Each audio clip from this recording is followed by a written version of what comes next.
जय Hind. I am Hardeep from Sarvhitkari Vidya Mandir Malerkotla. मेरा आज का विषय है ताल।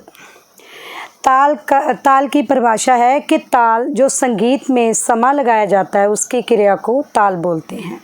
ताल की उत्पत्ति तल धातु से हुई है, जिसका अर्थ है धारणा, प्रतिष्ठा। प्राचीन संस्कृति शासन में छोटे धीरघ और प्लुत के साथ इसका संबंध माना गया है। लघु 1 मात्रा, धीरघ 2 मात्रा, प्लुत 3 मात्रे। इन आवाज़ों को पंछियों की आवाज़ों के द्वारा माना गया है, बनाया गया। जैसे नीलकंठ 1 मात्रा में बोलता है, कौआ 2 मात्रा में बोलता है, मोर 3 मात्रा में बोलता है और नेवला आधी मात्रा में बोलता है।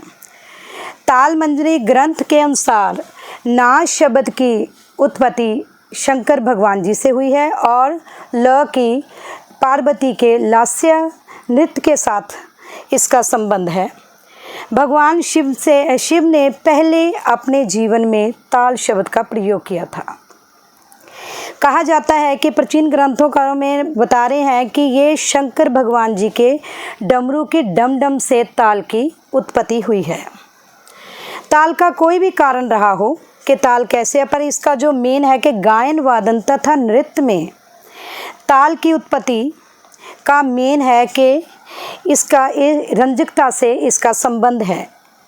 ताल एक मापक यंत्र है जिससे हम समय पर को माप सकते हैं कि कोई भी हम बंदिश गा रहे हैं, कुछ भी गा रहे हैं, उसका समा कितना है। आगे है ताल कैसे बनते हैं।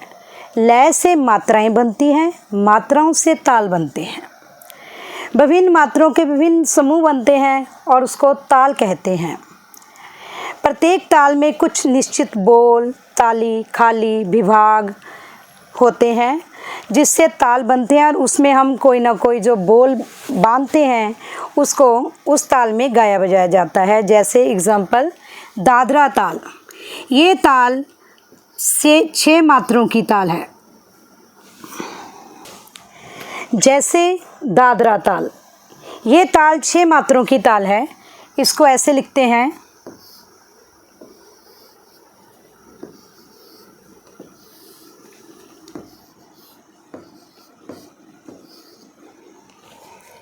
इसे हम मात्राएं बोलते हैं।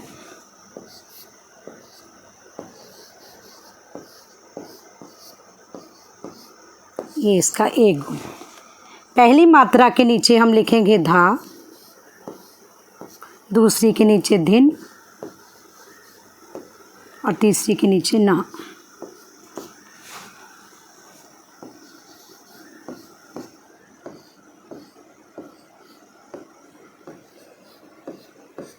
जैसे मैंने बोला है कि बोल, ये बोल हो गए, ये मात्राएं हैं।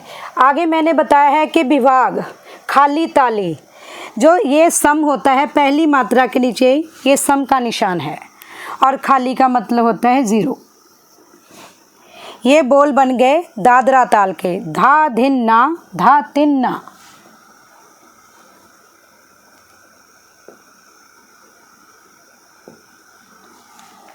ऐसे कहरवा,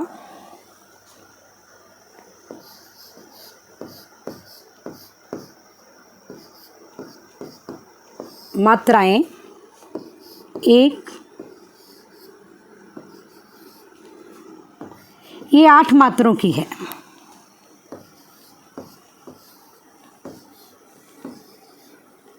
जो मैंने इसमें लाइन लगाई इसका मतलब है 8 मात्रों की ताल, 2 विभाग, 4 मात्रों की। और ये चिन्ह है इसके,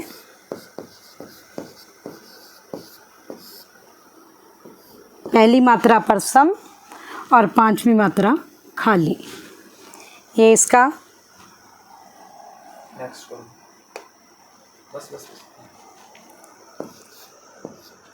एक गुण।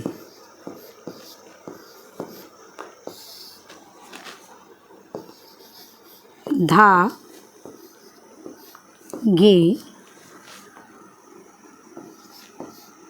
ना, ती, ना क धिन ना। जब हम बोलते हैं पहले सिखाते हैं तो हाथों पर सिखाते हैं, उसके बाद इसको तबले पर बोल के हैं धा गे ना ती ना क धिन ना। इसको आगे दुगन चौगन डबल हो जाता है। पहले बच्चे इस पर सीखते हैं और उसके बाद इसको तबले पर सिखाया जाता है।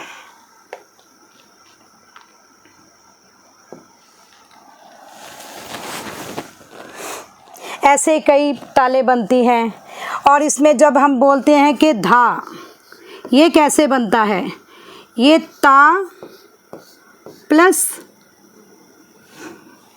गा, इन दोनों के मेल से धा बनता है। और ती प्लस गा,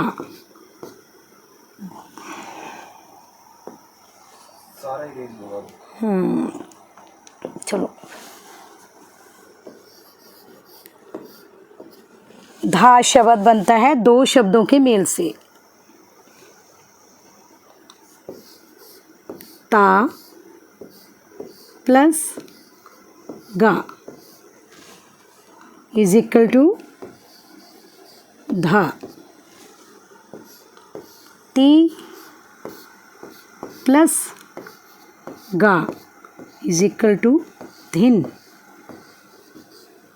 इन बोलों का ज़्यादा प्रयोग होता है, जिसकी सहायता से संगीतज्ञ को गाने और बजाने और नाचने का समय पता चल जाता है कि अगर वो गा रहा है कुछ तो उसको पता चल जाता है कि मैं कौन सी मात्रा पर हूँ। ताल की गति उसे बांधे रखती है, बेताला नहीं करती, वो लयबद्ध होता है। ताल गायन वादन के साथ चलकर आनंद की वृद्धि करता है। आगे है संगीत में ताल का महत्व।